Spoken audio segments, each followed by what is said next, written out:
Hi guys, welcome to another episode of Dave C's G.I. Joe Commentary. In today's episode, we're going to talk about something that came in the mail tonight. And I got home from work and this was in the mailbox, which is always nice to get something in the mailbox that you kind of forgot about. This item here was shipped to me a little while ago, and I kind of forgot about it, but I picked it up for our collection more than a few weeks ago for not a lot of money, which was really nice. But it's something that I had when I was in my early teens, and we played a lot with it, my friends and I. So I thought I would get it and do a video on it. So, okay, let's open this thing up and see what's inside. So I opened it up, and here it is out of the package. And it's packaged very, very well, which is nice. And for those of you who aren't familiar with what this might be, it's the 1991 G.I. Joe Real American Hero Nintendo Entertainment System video game. This is the 1985 Nintendo Entertainment System, which was a major video game console up until about maybe 1993, when Sega took over pretty much everything. And Super Nintendo came out, I guess, around that time too, and replaced this system. But this one has a lot of nostalgia for me, because my friends and I, when we were in our early teens, we played this game a lot. And we also had Contra, which was another military game, Operation Wolf, games like that for this system. But obviously, because I was a huge G.I. Joe fan, when this game came out, we just had to get it. So we rented it at a place called Talkie's Home Video, which is in our town. It's not around anymore, but that's where we used to rent the video games and movies and that. But anyway, we rented this game, and we liked it right away, and we played it. I would say pretty much the entire summer of 1991, and yeah. So what I'm going to do later, and I'll show it on this video, is I'm going to hook this bad boy up, and we're going to play this game and kind of relive some of those old moments. And on the cover of this is Rock and Roll. That's the 1989 Rock and Roll, 1989 Snake Eyes, 1984 Duke, 1990, I believe, Captain Gridiron, and I think it's 1990 was the year that Blizzard was released.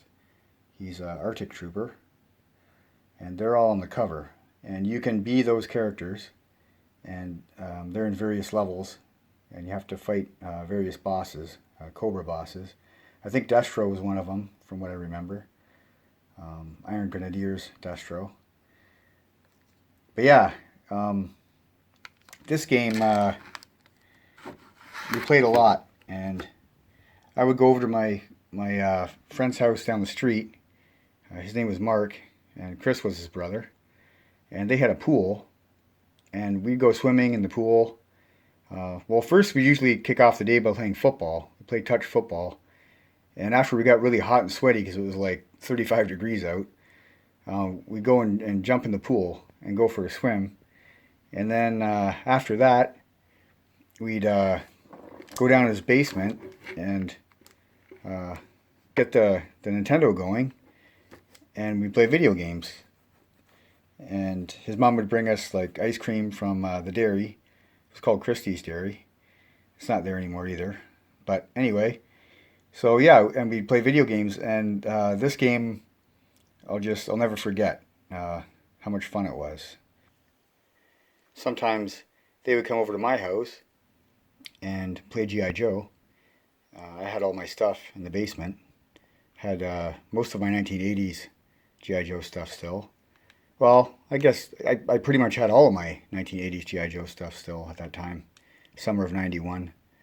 But yeah, I remember Mark and Chris would come over summer of like 1988, 1989, 1990, 1991, and we'd get together and we'd pick the Joes we wanted to be and the Cobras we wanted to be from all the figures, and we'd separate all the vehicles and weapons and bases and everything, and we'd have massive G.I. Joe battles. So yeah, we would play G.I. Joe, and then we'd also be able to play this video game, which came out. And that was a really nice combination to enjoy G.I. Joe. And it kind of made G.I. Joe still something that was going on, because in the early 90s it started to tail off a bit. It wasn't so popular. So for us, we really, really liked that this game came out, because it made it still relevant that like a major video game console made a G.I. Joe game.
So we played the game for a couple nights, and Shane actually almost beat it. And I think that he's better than me at it. Definitely better than me now. Maybe when I was his age, I was a little bit better at it. But yeah, he pretty much almost finished it. And I think he beat like four of the bosses and four of the levels. So we thought in this video we'd add the figures that you could use, like you could choose from to be in the game. From left to right, there's Captain Gridiron. He's a 1990. Then there's 1984 Duke. 1989 Snake Eyes. 1989 Rock and Roll. And that's a version 2 of the Heavy Machine Gunner. And 1988 Blizzard, the Arctic Trooper. But yeah, we both agreed that Duke was the best character for the game because he was the most well-rounded. They all have different ratings, and Snake Eyes was cool because he was really good athletically, like he could jump the highest and things like that. But his weapons weren't the best. And Rock and Roll had the best weapon, like the most powerful, but his life was short. His life bar was short. And yeah, so we just agreed that Duke was probably the best guy to go with. But yeah, anyway, we're going to play this game a little bit more and see if we can finish it without using cheats. There's cheats online, of course, now, I think, for it. But years ago, we never played with the cheats, so we're not quite ready to give in to the cheats just yet. So I hope you guys enjoyed this video, and looking forward to doing another one on anything G.I. Joe from the 1980s. So, okay, this is Dave C. from Straight Down in the Pit, saying so long for now. Have a good day, everybody. Bye.